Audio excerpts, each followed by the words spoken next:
Mereka bilang ini Rp1.000. Ya kan? Tapi makin lama di dalam isi riba, Rp1.000 yang dulu bisa dipakai untuk membeli 50 kg emas pada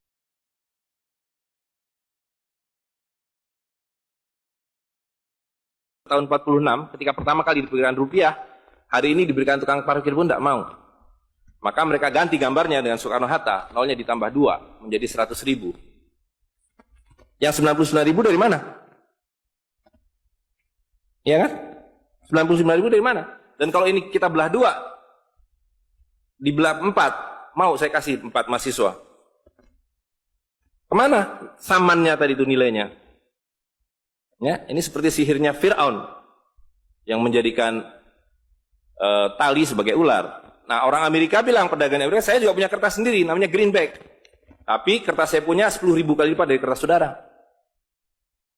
Jadi kalau Bapak Ibu sekalian, adik-adik pergi ke Washington sana, ke New York, bawa uang 100.000. Belum tentu mahasiswa punya uang 100.000 kan?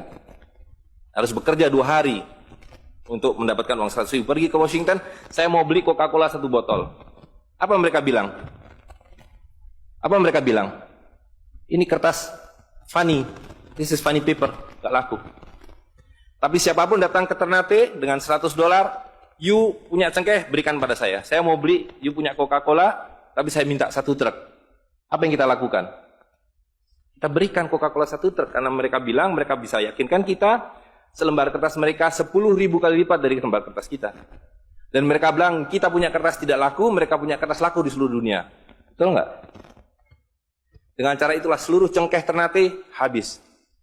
Pala Ternate habis. Seluruh kekayaan Ternate habis, hanya diganti dengan byte komputer.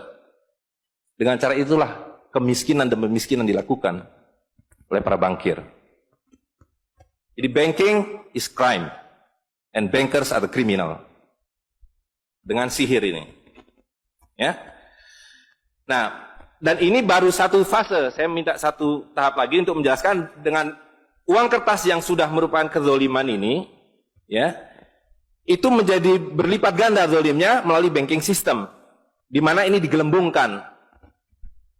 Kalau tidak ada bank, kalau saya punya uang 100.000 dipinjam oleh Ustadz Nur, maka uang saya habis. Saya akan memiliki kembali kalau dikembalikan. Tapi dengan banking system, kalau uang ini saya hutangkan, dia beranak pinak. 20 kali lipat. Uang 100 miliar, kalau ditaruh di bank, maka bank detik itu mencatatkan dalam bukunya punya uang 100 miliar. Betul nggak? Dan itu dilegalisir oleh pemerintah. Bahwa you boleh mengakui itu sebagai milikmu. Dan bagi bank, uang titipan ini liability. Maka dia harus sewakan. Dia harus pinjamkan dengan bunga. Kepada orang yang mau beli rumah tidak bisa beli rumah. Mau beli mobil tidak bisa beli mobil. Jangan khawatir, saya beri kredit. Tapi harus tahan 10% untuk cadangan. Ya kan? Dan semua orang dibikin miskin. Misi pokok bank adalah membuat semua orang miskin. Supaya tidak mampu membeli apapun kecuali berhutang melalui bank. Maka ketika 100 miliar ini diterima bank, maka dia bisa mengutar itu 20 kali. Dengan bunga katakanlah 10%.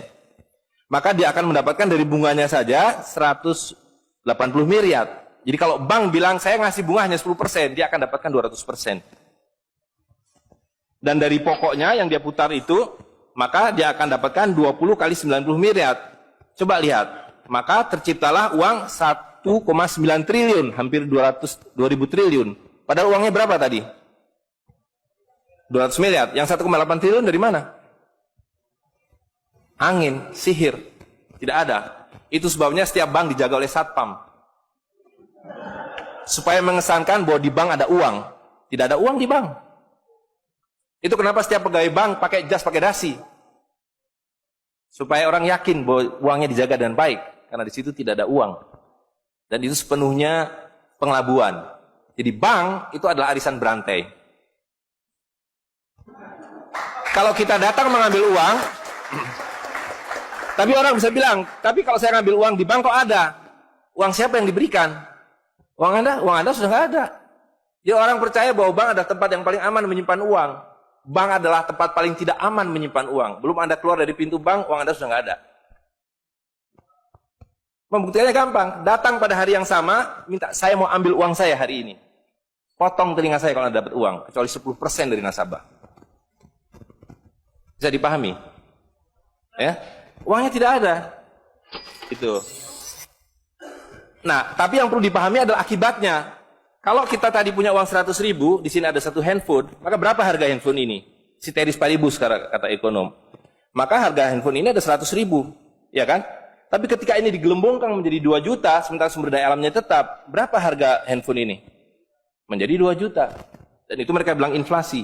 Jadi inflasi adalah kebohongan.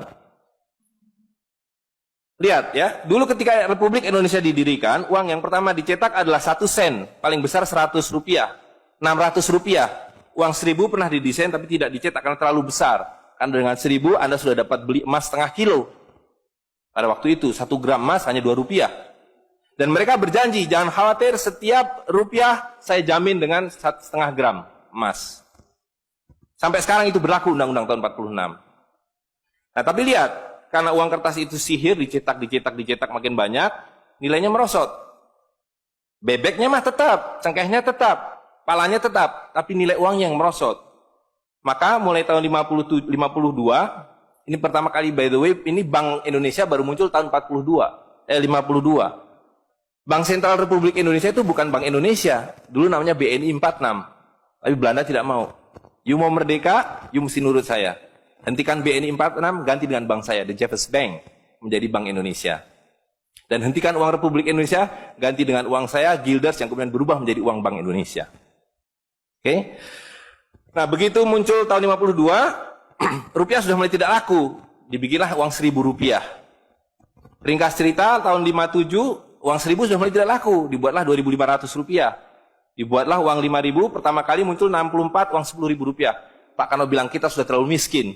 Maka uang 1.000 digunduli menjadi 1 rupiah, yang disebut senering. Tapi tidak lama kemudian muncul lagi. Karena uang kertas adalah penipuan. Worthless. No value. Ringkas cerita, Pak Harto di bilang berhasil dalam pembangunan, dia bikin uang 50.000 rupiah. Dengan gambar Pak Harto dan kapal terbangnya. Tapi inilah ilusi yang lain, inilah sihir yang lain. Semakin besar uang Anda bukan semakin kaya. Semakin uang besar Anda berarti semakin miskin. Bisa diikuti? Maka ketika terjadi krismon, rupiah makin tidak laku, harus dibikin uang 100.000. Dan sekarang uang 100.000 sudah mulai tidak laku. Ibu-ibu sudah komplain kalau pergi ke pasar dengan 100.000. Betul nggak, Bu? Sudah tidak bisa beli apa-apa ini. Maka mereka dua pilihannya. Pilihan pertama adalah mereka akan mencetak uang 200.000, 500.000.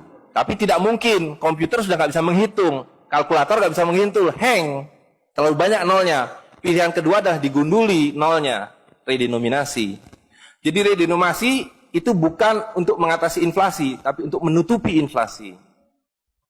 Jadi itu adalah pengelabuan di atas pengelabuan, di atas pengelabuan, di atas pengelabuan. Gitu. Ya.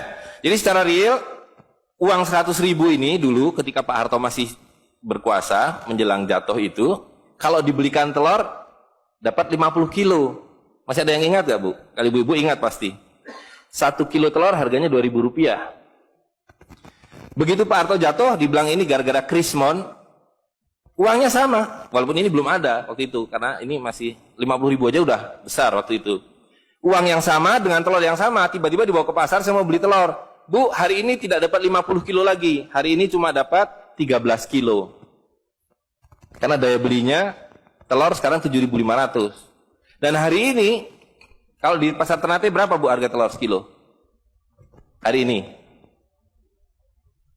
Di Jakarta 20.000. Dan telurnya sama. 1 kilo itu isinya 16 butir, 17 butir, 18 butir. Uangnya sama.